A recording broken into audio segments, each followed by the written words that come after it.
My name is Dr. Agility Obi. My name is Etemere Glover. Naomi, well done, and shout out to SOUQ News. Shout out to SOUQ News. I want to encourage everyone to keep watching SOUQ News. Shout out to SOUQ News, and yes, tune into them. Keep watching SOUQ News.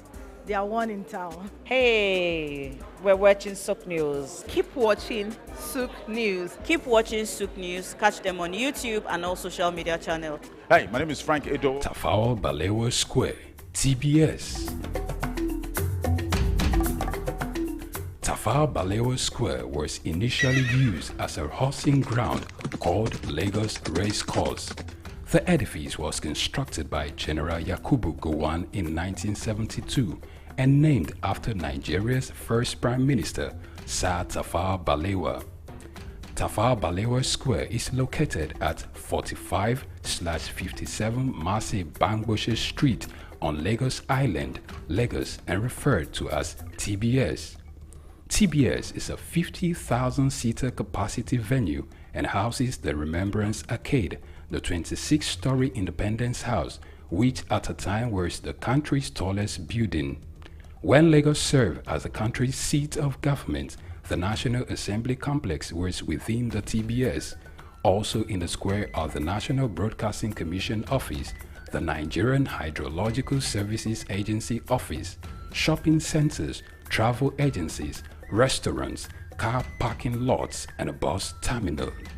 Tafawa Balewa Square is adorned with beautiful statues of white horses and red eagles, symbols of strength and dignity. Our historic neighbors include the King's College and the Holy Cross Cathedral. Tafawa Balewa Square hosted some of the country's memorable events, such as the Independence Day in 1960, when Nigeria gained independence from Britain, the Armed Forces Remembrance Day, which is celebrated annually on January 15.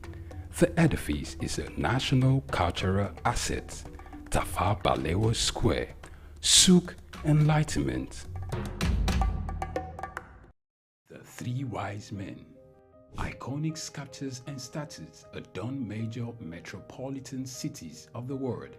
In Lagos, Nigeria, the statue of three men designed to depict the state's cultural heritage and to usher in visitors and tourists into the ever-accommodating center of excellence is no doubt an astounding work of art. Originally built under the administration of Colonel Raji Rasaki, designed by Bodu Shodende in 1991 and standing over 12 feet high, referred to as Agba Meta or Aro Meta, the three sculptured chiefs were placed along the Lagos-Ibadan toll gate to welcome people coming into Lagos State. The statue called the Three Wise Men by many has become a major signature for the state. Three white-capped chiefs clad in white wrappers, knotted across their shoulders and with clenched right fists are shown in the artwork. The images fascinate and create impressions in the minds of visitors coming into the state, captivating the attention of visitors who look with keen interest, pondering on the messages which the posture of the engraved images signifies. The Three Wise Men has been relocated thrice from its original position at Ojodu Berger end of Lagos-Ibadan Expressway to Magodo area before its final relocation to its present site at Olowopopo Drive. The sculpture has suffered severe damages over the years and renovated. Bodu Shodende, through this sculpture, depicted the highest honor that can be afforded to anyone in the Eko greeting tradition. The Three Wise Men, Arometa, SOUQ Enlightenment. Broad Street. Broad Street, situated in Lagos Island, is steeped in Nigerian history. Once the biggest financial hub of the country, it housed the headquarters of major banks, linked the CBN, the stock exchange, and the loans of lender companies. Broad Street is a historically significant street. It has played a central role in the development of Lagos and history, an important commercial and administrative center for the British colonial authorities. It was also a home to some of the city's earliest modern buildings. Broad Street was a residential area in the pre-colonial era, with the British came the Methodist Boys High School in 1878 and the Broad Street Prison in 1882, renamed Freedom Park. The General Hospital, which was a British military hospital, was built in 1893, being the first general hospital in Nigeria. The old British Secretariat building, which is now the Federal Ministry of Justice, was built in 1906. Broad Street has seen a full turn into modern commercial office blocks, complexes, skyscrapers, and markets from the outer marina through Akpombo, early into the Adeniji Adele Road. Broad Street is one of the busiest streets in Nigeria on weekdays, where commercial activities take place day and night. From modern buildings to ancient structures, this street gives one a raw dose of life in Lagos. Broad Street is often referred to as Lagos Financial District. It boasts a mix of architectural styles, reflecting its long history, colonial-era buildings, Victorian and Edwardian architectural features, alongside more modern skyscrapers and structures. Broad Street remains a vital, vibrant part of the Nigerian economy. Broad Street. SOUQ Enlightenment.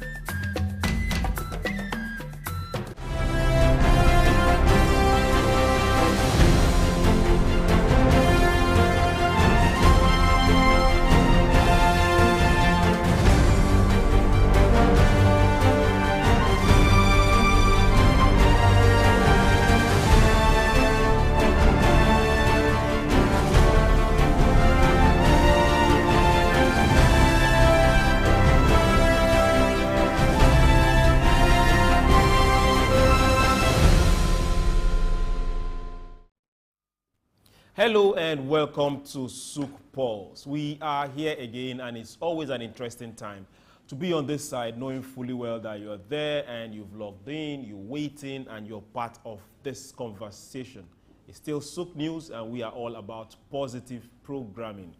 On SOUQ Pulse, we try our best to bring you not just dialogue, not just discussion, but we look at issues that cut across nations, across continents. We look at businesses. We look at foreign donations. We look at loans, good, bad. We look at the pulse of businesses making profit and losing it. We look at, sometimes it could be policies from Asia. Ask ourselves, how can we copy this? How can we emulate this? For those that are positively working, we just get you talking and we tell you don't be silent. My name is Chuks, John-Rogers Chuks, and it's my privilege to tell you that we still have Dr. Ida Hosa. That's not an introduction. We still have him here, and he's still here. He has not left Lagos, Nigeria yet, so we are still blessed to have him in our midst. We'll open up and tell you what we are talking about today, and you will get to see just his face on the screen. And immediately, we will hit it, because our 1 hour is not enough. Hey, don't go anywhere. It's SOUQ Pulse. Let's go on this short break.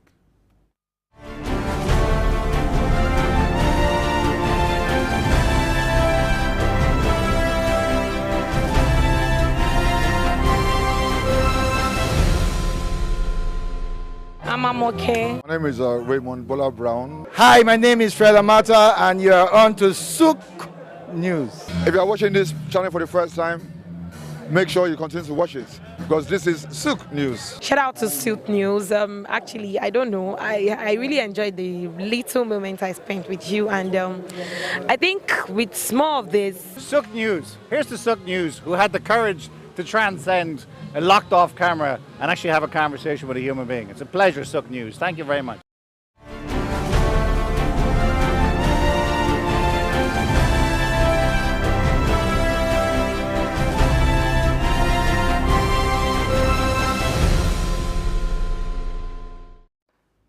Welcome back. It's SOUQ Pulse, and today on SOUQ Pulse we have dwelt on a theme, productivity for Africa. We've dwelt on it for almost 2 weeks, and we are still there. We are not leaving.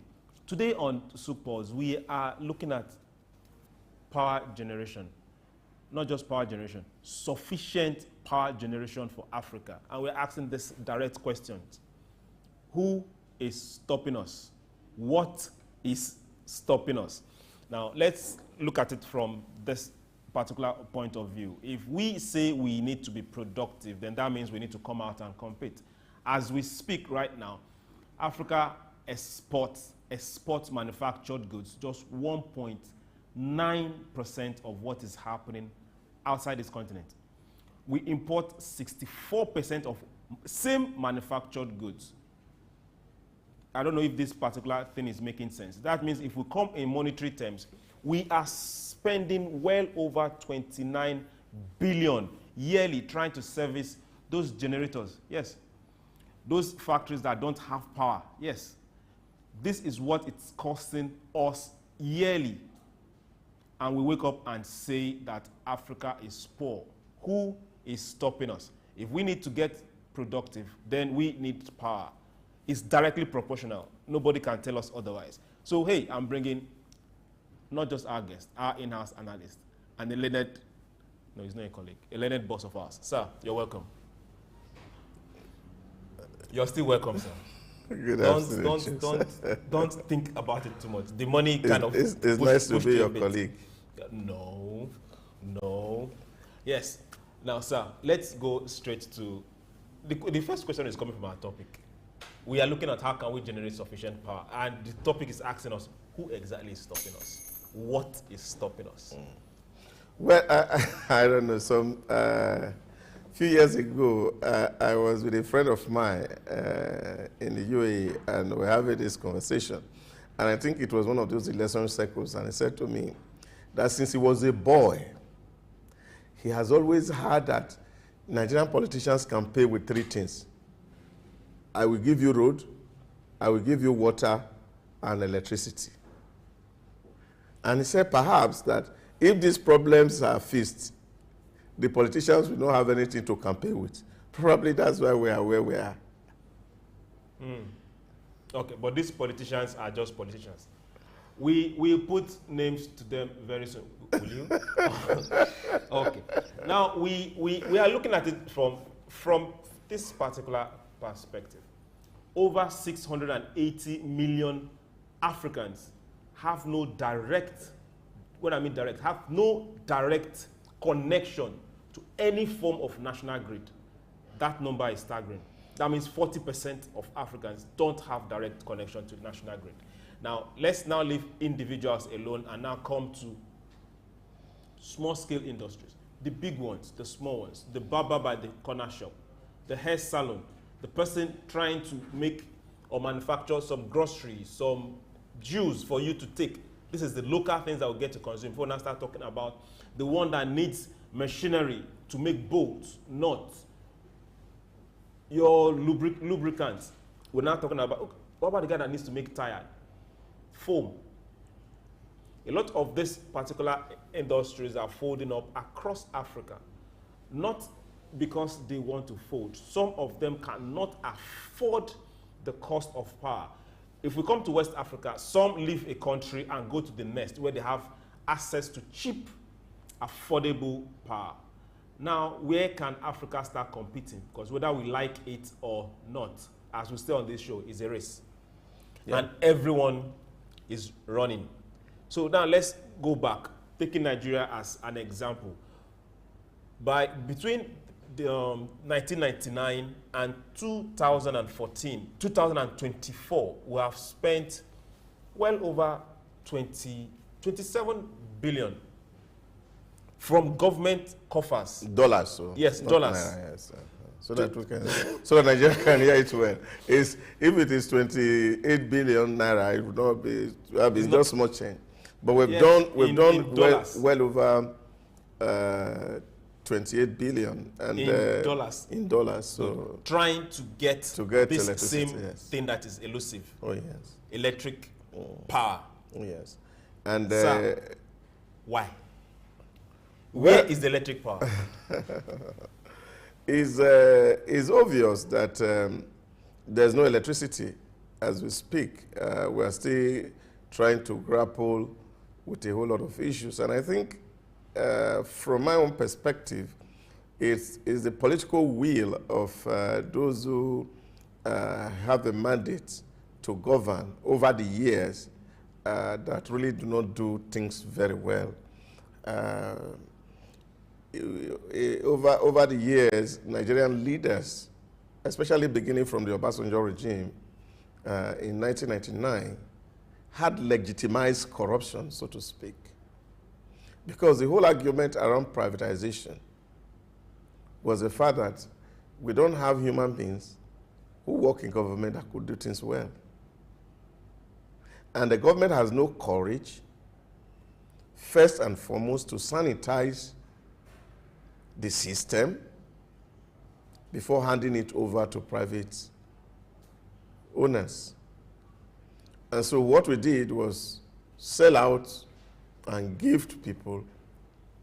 Give to people or give to business entities? Well, how business-like these entities were is a different ballgame, because we've not had a history of them doing power anywhere in the world, not in Nigeria, not anywhere before.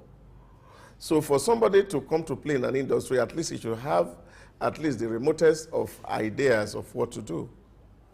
So for me, they were more like political settlement for some certain set of people who had no competencies and who really were not having the interest of Nigerians having electricity in their heart. And what they were actually after was to inherit the assets of the defunct NEMPA and refusing to take its liabilities. Okay. Now let's look at it from this other angle. Most people, when we say light, power, what comes to people's mind is having light in your homes. That's the easiest thing that comes to your mind. You have light in your homes. You go, you boil water, you get something to cook. Now, let's get down a bit deeper. When we get to import a lot of things that we can make here, we put pressure on the dollar that everybody is looking for. We think buying and selling of imported product, it's life. No, it's not. We are enriching a different country. And that country, if it's possible for them to make sure that you don't have light to keep buying from them, they will keep doing it. Let's go back to the Obasanjo's administration. He started the IPP, Independent Power Plants. Now, there were several of them that were mapped out. Now, this particular, on paper, they were supposed to come on stream not more than 2 years from when the funds were released for both construction down to transmission. Now, the question now happens is this. Why were some of those plants that were supposed to be powered by gas being sited places far, far from where the supply of gas was? What was going on in the minds of those that initiated this project? You know, just a while ago, I was having a conversation with a younger cousin of mine, and I was telling him how politics had conditioned everything in Africa. Because globally, for people who are thinking progress and development, economy is the superstructure upon which the politics of a nation is built. But in Africa, the reverse has been the case. All our economy is built on political superstructure. And this is a fundamental problem which we face. You see, the crop of our politicians are only concerned about winning the next election without regards to the next generation. So this is a real issue. So whether it's in the citing of projects, whether it's in the award of contract, what is fundamental to the politician is how this project will help me win the next election. And as long as we prioritize electoral victory over sound economic reason, we will be where we are. Okay. We're still where we are. And where are we? We are... Where we were. Where we are right now, we are distributing just a little above 4,000 megawatts. That is quite shameful. And this has been the figure we've had for well over 20 years. Now, let me shock you. We're actually wasting another 4,000 megawatts to inefficiency. Because of lack of equipment to distribute. Inefficiency. Yes, so energy loss is 50%. And that tells you what the states are. So when you are looking at the one that is lost from generation to the transmission center, what is lost from transmission center to the disco, what is lost from disco to individual homes and businesses, all put together is 50%.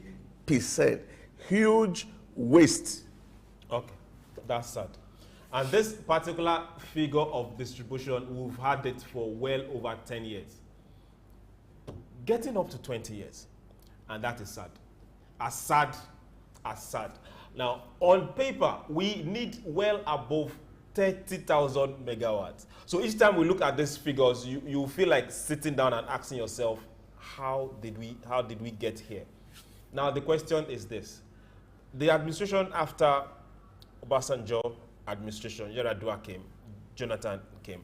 Jonathan had a project to eject roughly 2 billion every year to this same power sector. And the plan was to get us to 20,000 megawatts by 2020. At some point in time, money was spent. But as we speak with you right now, we are still at 4,000 megawatts. Yeah, but what happened to those monies? What happened to the missing megawatts? You see, there's this concept of what we call the elephant project theory. That when politicians are building projects, they like gigantic projects. And these gigantic projects, you steal more than when you have a smaller project. So this elephant theory project projection in Nigeria is really the issue.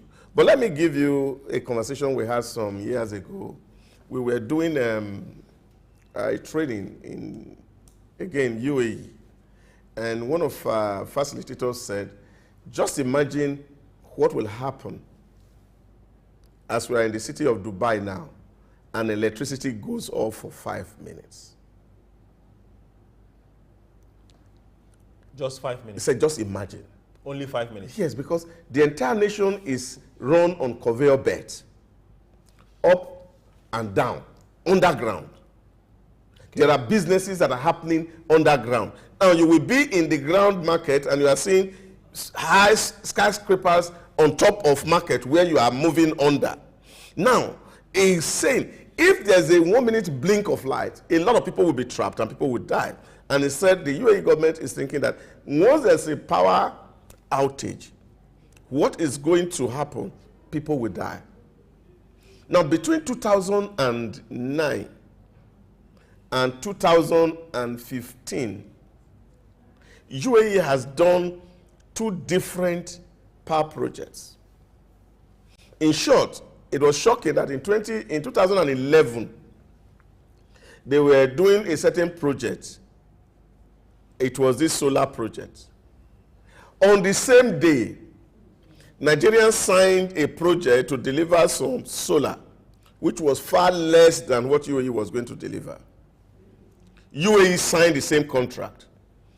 And the bad news was the fact that it was the same company. Delivering on both projects? On both projects. Now, by November of 2012, UAE delivered over 11,000 megawatts of solar. They embarked on a desalination project on a water that is channeled into UAE to supply electricity. The one that was signed in Nigeria may be among those figures we are quoting because it's still on the pipeline. Okay. So right now, we are looking at that same monster called corruption. Corruption, yeah. Okay. And the devil you talked about yesterday called politicians. Yes. And that's why Buhari told us that if we don't kill corruption, corruption will kill us. Okay. And now we are in comatose as we speak. Okay. Now let's break this down. 10 most electrified countries in Africa. This list is kind of saddening because I don't get to see those on our own side on this list. You have the number 1. You have Egypt, you have Morocco, you have Tunisia, Algeria, then you have Gabon, Ghana, South Africa, Botswana, Kenya, and Senegal. Aside Senegal and Ghana, that are on this side of Africa. 4 of them, North Africa. The first 4, North Africa. The first 2 have 100% connection, both urban areas and rural areas. The first 2. Now, the next 2 have almost 70%, both urban areas and rural areas. Now, this brings us back to the same issue. Is it that this particular leaders of ours, or whoever has been in position of authority till now, have not figured out that this provision of power and productivity is directly proportional? Well, it's not as if they don't know. They do know, really. But again, that's where people also talk about the value of democracy in some of these countries. If you look at Morocco, for example, it's a monarchy that's in place. And then, of course, a very benevolent monarch who rules Morocco. You saw Libya, you saw Egypt, you saw Algeria. Now, some of all these countries, they had a form of dictatorship, so to speak, using the Western language, but they have very progressive leaders. Before Muammar Gaddafi died, his goal was to give to every Libyan a home. Okay. And he was making very definite progress. Because before the Western power says that beautiful things or good things are not good for the blacks. And then they came into that politics and then destabilized the politics around Libya. So this is the issue that we have to confront with. Same issue in Tunisia. So these are the real area we are looking at, where you have seen progressive regime, men and women who really had their people at heart. It's quite frustrating when you are hearing, as people are thinking. I was listening to the 2024 budget presentation of the Prime Minister of Singapore yesterday. And he was saying, in the 2024 budget, every single household in Singapore that has not more than one house, depending on the size of the family, Singapore was going to pay them between $5,500 to $8,800 and $5,000 planned into their budget. For doing what? As government incentive to ameliorate the cost of living challenge that is global. Okay. Now, why am I using this? Thought? Because if we really understand what you're saying as I speak to you now, they have an embassy here in Lagos. Oh yes, they do. We are going on a break. SOUQ Pulse will be right back. Just make sure you stay there and watch this program. Don't go anywhere.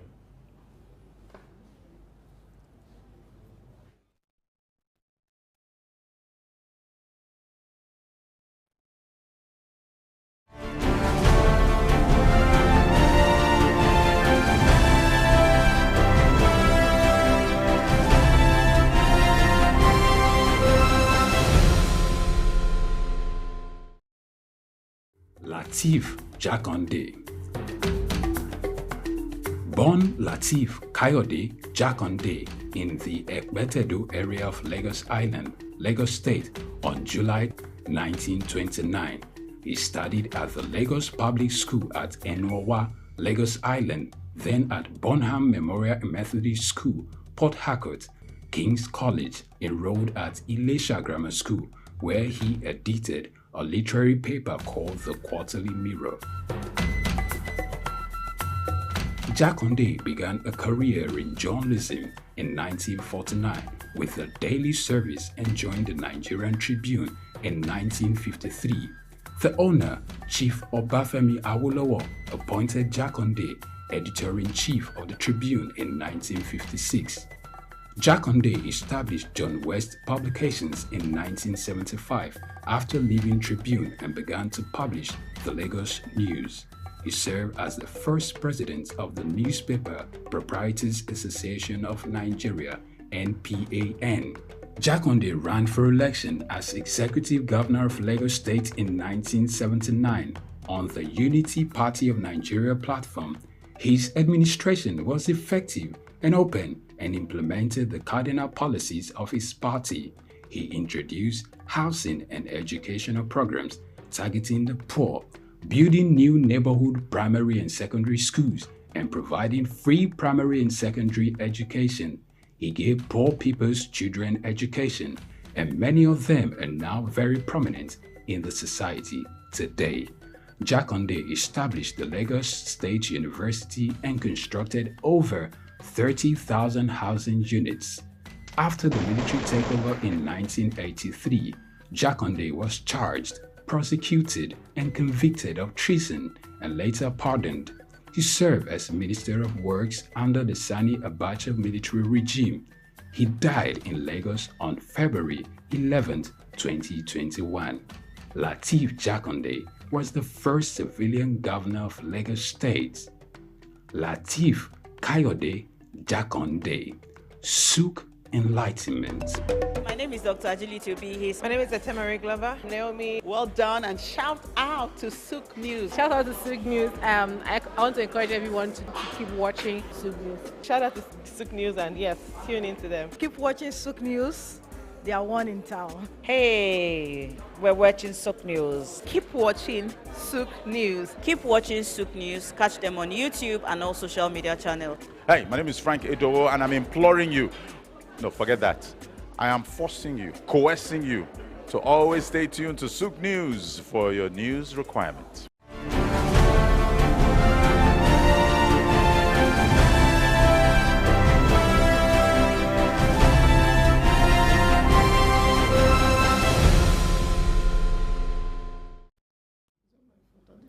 Yes, welcome back to SOUQ Pulse. We're here, and before we went on the break, Dr. Dahusa was telling us directly like human beings should behave.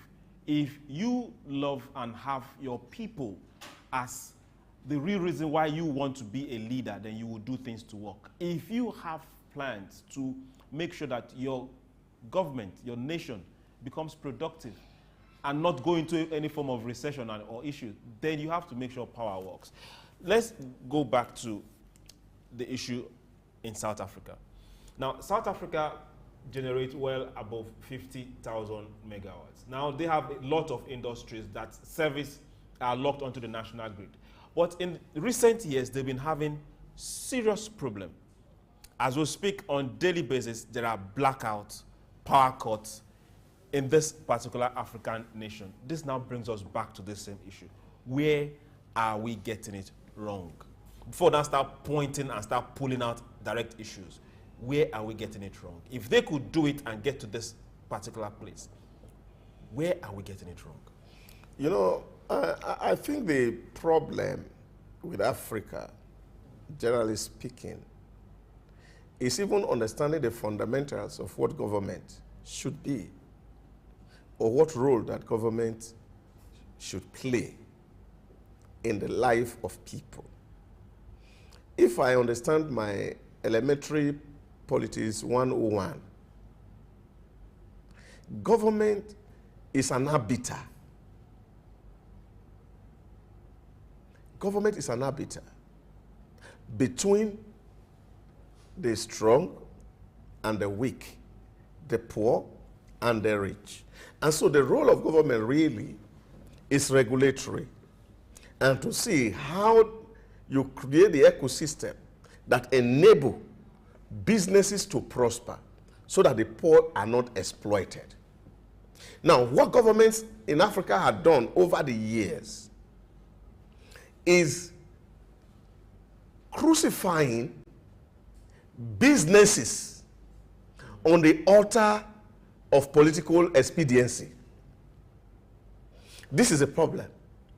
So because you want to look good and win the next election, you create a situation where businesses cannot do well.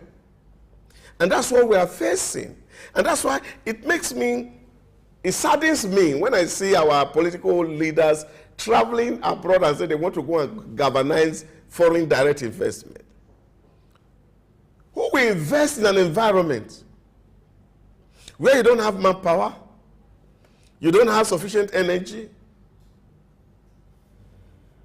you don't have security, and you think somebody will just bring his money and dollars and want to put in your economy? It will not. The African elite, the African political elite must be ready to understand that all these jamborees will end very soon. Because... Can you define the end very soon? Yes, that's what I'm going to actually, I wanted to complete that thought. In his book, The Communist Manifesto, Karl Marx says, all history of existing, hitherto existing society is a history of class struggle. The struggle between the haves and the have-nots. And that was why, in that particular article, Karl Marx postulated that capitalism was raising its own grave diggers. Because the workers that capitalism were raising were going to be the murderer of capital itself. And now what happened is the fact that the Karl Marx prediction had not come to pass, because over the years capitalism has found a way to continue to pacify the workers so that it can be alive. But where we have gotten to in our environment today, number one, you don't have the means for pacifying. And when the bubble bursts, people will not be able to fly out. Okay. Now, you have spoken in the words of the elders. Now, let's now come back to the words of the layman. Okay. We get to see this on a regular. Countries, African countries, go to borrow from IMF, World Bank, China, to come construct, build a power plant. Or they propose to build, maybe some they get to build it, some they don't. Ghana built hydropower thanks to China. Nigeria was supposed to get a particular loan facility. That didn't work. Now, East Africa is still looking for Europe to fund 2 other power plants. That is still in the talks. That has still not worked. Should we depend on outside, would I call them forces, or outside agencies to come and create or build power plants or build electricity providing here in Africa for us? Why can't we on our own get up and get this thing done? Well, I think the issue here is that even the people that are giving you the money, they really don't want to, they don't want you to be able to pay back in the first place, like every bank is.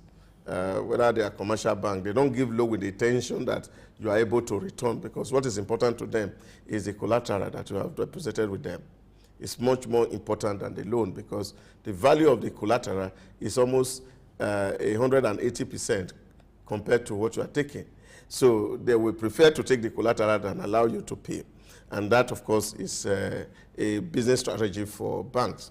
Now, same is happening with this international borrowing, because it's a booby trap that tie you to the apron string of your debtor. Just like the word of God says that a borrower is a slave to the lender. So what is happening? They call it debt trapionism. You are in a trap. So when they come and tell you, oh, we want this thing from your environment, you remember that you are a debtor, so you can't say no now. You oblige. You oblige. You can't negotiate. You became perpetually vulnerable. So this debt are never, or this loan, so to speak, are never intended to solve problems in their first place. And this is why, for me, what we should be thinking about in Africa is the principle of effectuation. which is taught in entrepreneurial study today. Use what you have. You don't need to have to rely on somebody. Okay, Live within your means. Okay, I like how you said use what you have and you stopped it there. No, there is always this major coinage in this side. Use what you have. Let me leave the other side too. But now Africa should use what they have. Yes. To achieve power sufficiency. Sufficiency. Now, another thing is this. Should we, you've mentioned this one we started earlier. Should we be looking at those big projects, or we should now start looking at how can we put power in smaller units? If we now bring the smaller units together, they make a bigger unit. Instead of looking at how can we get major 10 states, 2 countries, and power them up at the same time, we can start looking at, okay, a cluster. Let's say a cluster in Idumota, a cluster in Ibadan, a cluster in Abeokuta, a cluster somewhere in Kano, and start lighting those places up. It will be way cheaper, and gradually that can increase. Don't you think that's a better way, or looking to build a gigantic dam somewhere that there's no money for? I don't think it's neither here or there, because if you look at what individuals today really is spending on electricity, providing themselves generators, some are building inverters, some are buying solar, is so much eating into deep into the economy of the average individual, and this is why you see the hardship is so biting. Yeah, but you see, it's just for those who are the seat of power to sit down and think very well. Why, of course, Wong was delivering his budget speech just last week. He was talking about Japan targeted investment of 22 trillion yen, which is about 18 billion US dollars, on semiconductor industries. Okay.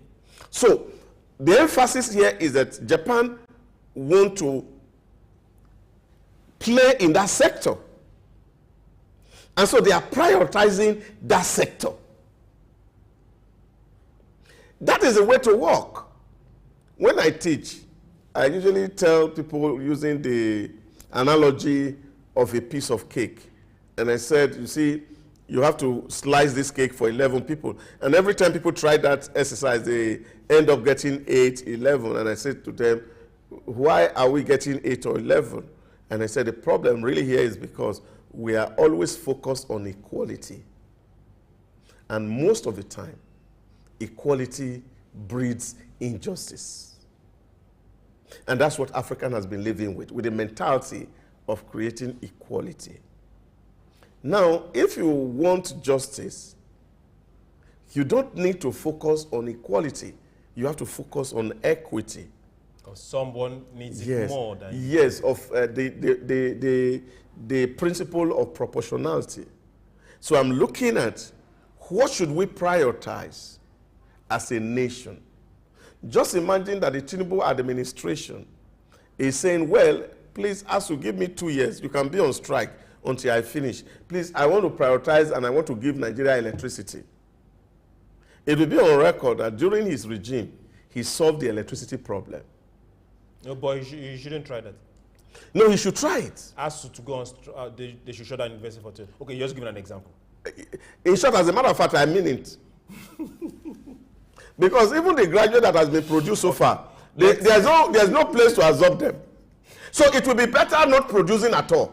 So we just keep that area, we hold it down. It won't kill us for 2 years, for 3 years. So that at least we solve a problem. And we know that the biggest problem, which of course is going to really be the driver of all that thing, is this electricity we are talking about. That people have food to eat. Why do we go to school in the first place? Is it not to give ourselves decent life? We have food to eat. We have some measure of comfort. So what's going to bring that comfort in the interim? Let's fix this. Okay. And tell Nigeria this is my agenda. In 4 years, I want to generate 40,000 megawatts. And therefore, I'm going to reduce civil service. We don't want that big number because they are not producing anything. So let's do with what is pragmatic. Then you solve the problem. Now, when you solve a problem, you see the multiplier effect of this one on these other sectors. Okay. So he should be focused and be directly intentional. Okay, now let's bring this back. When when you started this line of thought, you brought up inverters and brought up solar. Now this is where I'm heading to. Now for inverters and solar, this will help very small businesses. This will help households, individuals. Now what about these small factories, these small medium scale factories? They might not be able to perpetually run on generator. That's it. So this is where we say, okay, where and what can maybe a community, a state, before now start looking at maybe the federal government, how can we start looking for, how can we start powering areas where these industries, no matter how small, can play? You know, yesterday I went out to see one of our suppliers and I was saying, look, what they are charging us on energy is too high. And he opened the books and he said to me, look at it. Energy for January. Cost of diesel, 12 million. NEPA, 10 million. Servicing the generator, 1.9 million. In this same small building we are. Now, imagine what that translates to for us as a business, where we have not even gotten to the level of any revenue, let alone breaking even. This is what you have. You have solar, you have inverter, but it's not doing the work. So this is the dilemma where we find ourselves. And this is why, for me, if there's anything that government should prioritize, this is what it is. Power. Yes, not throwing money at poverty and creating more poverty. But the issue is this: when we say throwing money at poverty, that we all know is not just right. It's a major mistake. You don't throw money at problems. You look for who has the solution, what area has the solution, and you don't even throw the money at it. You show you where to go and get the money and pay back. Because whatever is given to you for free, you don't take it serious. Yeah, but you see, this is the problem here. The blackmail. The blackmail. Okay, blackmail. I thought you said blackmail. The blackmail in the Nigerian political system is also a very fundamental issue, where people who know very well that they have no competence in doing anything keep pushing what is so-called the national agenda. And they tell you Can you define this national agenda? Now, what is it? They tell you, they call it local content. We need to encourage our local producers. But we know that these producers, they don't have the competence to deliver. Imagine, you see, yes, you cannot live, electricity is a national security. Federal government could have a stake and let somebody who has money to invest in your economy and then manage that project with you. Okay. Heathrow is not owned by the British government. The majority shareholder in Heathrow is from Qatar, the king of Qatar. And that works efficiently. And it's working. Efficiently. Heathrow is running.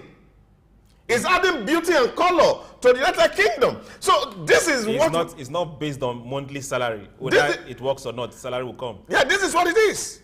So we must allow merit over mediocrity in the name of local content. Okay, let's move a bit fast now. Because this was the problem with the privatization of the distribution, that we have to give this thing to a Nigerian company who had no competence in electricity distribution, and since they came into that industry, and I have not seen, not in my village, not in where I stay here in Lagos, a new transformer, a new pole bought by Disco, whether it's Ikeja or Eko district. Okay. Now, we are taking examples from Nigeria. Yes. Using it as a template for now start looking at other countries. Now, let's go a bit further. If we say we are generating far more than we are distributing, and this particular issue has been on for well over 20 years. At what point in time should we start holding people responsible? Before now, okay, let's privatize or let's not privatize. Why are we not holding people responsible for keeping us in the dark? This is where the issues are. I remember we had a certain meeting. The House Committee on Electricity was sitting down. A director from the Ministry of TCN, the Electricity Regulator, was sitting down. And then, of course, a member of Bureau for Public Enterprise was sitting down. We sit down in a round table like this, and I was asking. Now, when this DISCO agreement was signed, were there no service level agreements that there were conditions under which this agreement should stand? They say yes. And I ask, why are we not enforcing those standards? The House of Rep pushed it to TCN. TCN pushed it to BPE. They were not the one that sold it. It was BPE that sold it. Now, one would have expected that the oversight committee of this project, I was talking about 3 years ago, so the oversight committee on this project should be able to call these people to say, okay, come to table. This is not what we signed when we gave you this project. Because you have defaulted, this agreement stands cancelled. So that people with competence can take over these businesses and run it. But I tell you, political consideration will not allow us to take those hard decisions. Political consideration is keeping Africa in the dark. Now, political consideration is making sure that we are not productive. Political consideration is taking and making sure that there is hunger in the land, because that is what is directly translating to. You are looking for jobs, you are looking for how to run away from this country, whereas political consideration is making sure that things are not working. Let's bring it back. Now, we talked about privatization. There has been a recent policy on distribution, generation and distribution, where local governments, communities, and states can also come in and get things working, be it in your village, be it in the state. At what point in time do you think that Nigerians should be sensitized? Because I think some of these particular policies, people don't really get to know about them, or people are too scared to step into it, or something is still stopping. At what point in time should people get this vibe and say, okay, my village, come, let's come together. If we can't afford a hydro, we can afford a windmill. There's a river in my place, or we can afford solar. And just, we have mini grids all over the place. Yeah, but that's the issue. Until you have a law that says that, of course, you can have mini grid, this is the issue. So if you are producing, states are asked to generate power, they are going to generate power. Is it the leaking bucket or basket they want to put the power? When they generate, they still have to send it to the national grid, and the bucket is leaking. So this is a problem. So why ask the state to generate in the first place? Yeah, but this is the issue. You are not incentivized to generate because it's like a sinking fund that you can't spend. You just put the money there and it's wasting away. And there are projects that should be taking your priorities, that you should be focusing on, that you want to put money that people can easily see, than doing such massive investment that the return on that investment is not guaranteed. Okay. At this point, let's get to look at, this is a report from World Bank, in as much as I really don't like going there, but this is still their report. On their report, they said that Africa needs 20 billion annually to show up power, both generation and distribution. And I'm wondering, 20 billion annually. The first thing that came to my mind is it more like a bait to tell us, okay, come, we can give you? Or is it more like really what is on the ground? Or is it the same tactics of getting African leaders, their eyes and their vision and their focus away from what they are supposed to do and look at someone else for solution? Well, I don't think there's a measure of honesty there. Yeah, somebody give you a figure, and I think that what you should do is sit down with your team and then strategize and look at the way to achieve it. As they are doing to us, they're also doing to the Middle East. I remember when, of course, my friend was telling me, and the UAE, they wanted to start this big infrastructure project and they ask themselves, we want to build road and we are told the cost estimate is 20 billion. How are we going to raise the money to do this road? And everybody sat down, people are contributing ideas, and this person said, okay, we can borrow. And then the ruler said, no, I don't want to borrow.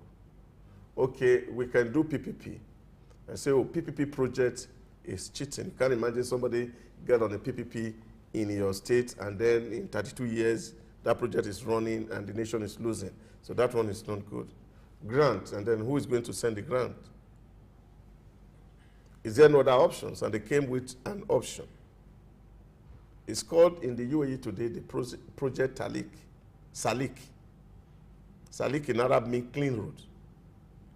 That we build one clean road and we put an electronic tag on that clean road. That every user gets something from the clean road. Annually, UAE gets over $800 million from SOUQ alone. And that they now using now that money, project. Yes, is in a sovereign wealth fund. Doesn't come to national budget. Is meant for project construction. That's why infrastructure is in excess in the UAE. And now they have raised so much money that that sovereign wealth fund is so heavy that now they are building a cold storage facility in countries, building ports in countries, and investing because they have made so much money within. That's a small country. You just imagine what we can do if we clean the system through e-government. But you know that there's a whole lot of honesty to get that done. Now, it's not that they are more honest than us. The ruler have built a system. Now, this revenue now, I'm talking... is very transparent. Yes, this revenue I'm telling you now, there's nobody collecting it. Okay. They brought the man who did the technology, put the camera and put it everywhere. Now, the licensing agencies that renew vehicle particular annually, they give wallets to every car register in the UAE. Okay. So as they drive past any SOUQ camera, a deduction, it takes the money straight and goes straight to the sovereign wealth fund. There's no cost. The cost of collection is just the budget that comes for the maintenance of those facilities and camera in case they get bad. Now, that is a very clean and transparent system. So they can know how much is coming in. And our people have refused e-government. You too that is also giving, we also know because... Yes, you know, you can see where it is coming from. It's deducted straight from your wallet. And if they take your wallet 2-3 times and you don't pay, it shows on the police.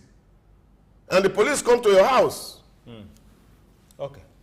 We want to say thank you very much for being there. But first, I want to say, Doctor, thank you very much. This issue of power is one that we will not stop talking about it, because if we get it right, we'll get other things right. People keep shouting, empower the people, get them working. The question I now get to ask, get them working where, how? It's not a rocket science. We can do it. Yes, we can do it. I believe we can do it. So wherever you are, remember, don't stop talking. And for every other community, the next phase, yes, you cannot generate. The next phase is we all need to come together and ask our government, if I generate, I should be able to distribute.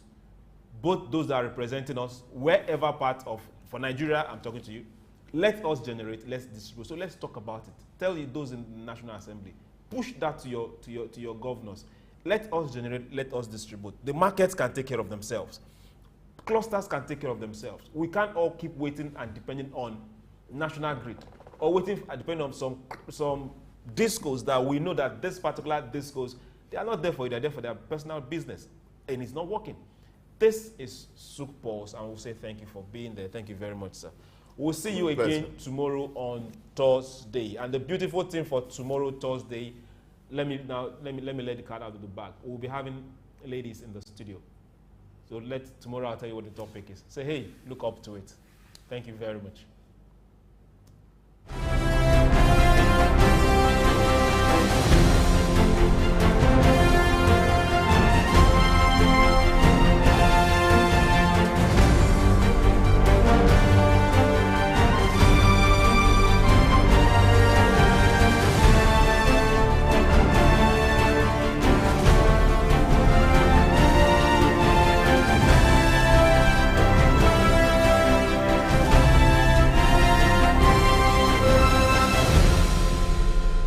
in the heart of sub-Saharan Africa, where commerce meets progress. Welcome to SOUQ News, your source for business, economy, and development insight to drive nations forward. From the vibrant streets of Lagos, Africa's fastest economic hub, SOUQ News takes you on a journey of discovery, analyzing and reporting the facts that lay the foundation for growth and development. We don't just report the news, we create it. SOUQ News is more than a channel. It is a catalyst for change, spotlighting the stories that shape economies, inspire entrepreneurs, and fuel progress. Covering business, finance, technology, energy, and many more, SOUQ News provides a daily deep dive into the stories that matter, interviews with industry titans, and analysis that empowers your understanding of economic landscape. Join us daily as we dissect, discuss, and deliver the most relevant and factual news on business and the economy. SOUQ News is your trusted guide, empowering you with the knowledge to make informed decisions.